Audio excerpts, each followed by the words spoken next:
আল্লাহর হাবিবি নূর নবী আসলেন দরায়।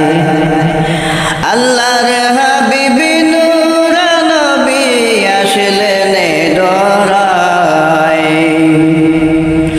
কত কষ্ট করলেন নবী দ্বীন ইসলামের লাই।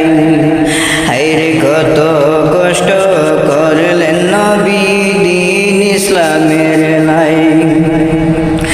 নবী গেলেন তাইফেতে ইসলামের বাণী প্রচার করতে। নবী গেলেন তাইফেতে ইসলামের বাণী প্রচার করতে।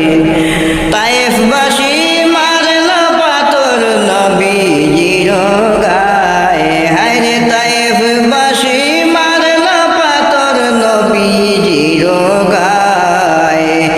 কত কষ্ট করলেন তিনি দ্বীন ইসলামের লাই। হায়রে কত কষ্ট